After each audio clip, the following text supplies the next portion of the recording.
Hi, it's Rob Whiteman here. I hope you're well. I don't need to stress the strangeness of the times in which we live, and we're all now getting used to suddenly working virtually. Just a couple of thoughts from me standing back from this. I think there are probably three phases of what we're going through, aren't we? There's an emergency phase, then there is going to be some form of business as usual, and then there's going to be a new order that emerges from this, and things that become accelerated that wouldn't have happened otherwise. Everybody I talk to, it's quite incredible how quickly organisations have adapted. Public services are doing an incredible job. I guess under this first phase, the emergency, there are just a ton of issues to deal with. I know, for example, talking to colleagues in the NHS, the biggest single problem they face today is the inability to test. There are people stuck at home who needn't be, and so the urgent need for testing within the NHS is considerable. In a few days, there'll be another issue that really needs dealing with, and every organisation is going to just have a long list of things that come and go as emergency crises that have to be handled. Here at CIPFA, we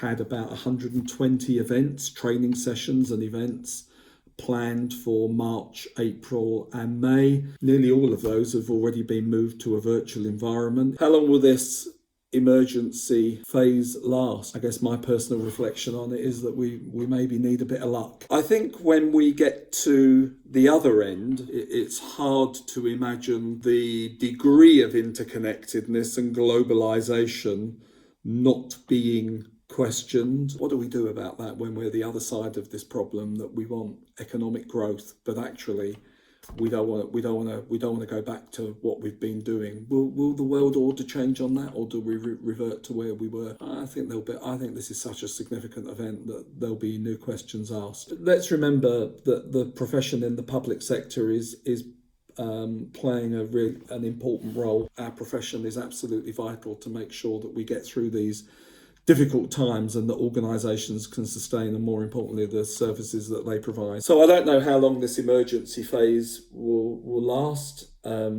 Is it 3 months? Is it a year? The other side of it, there will probably be some new questions asked.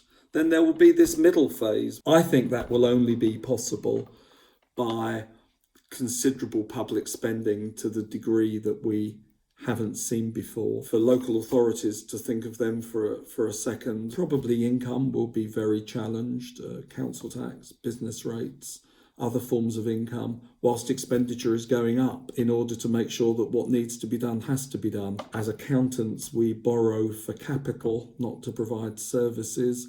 But actually, in that recovery phase of public services, we'll probably have to change some of the rules on that, and people may have to borrow, organisations may have to borrow in order to sustain services. And the government is going to have to put a lot more money into public services. Local government needs that too, and I think local government will just rise to the challenge and get on and do the job and do what's needed. CIPFA's doing its best to try and share good practice and help with problems on a daily basis. We're absolutely determined to make sure that we now operate digitally and virtually in the absence of meetings and events. And if you've got any ideas on what you want us to do, please let me know. Take care.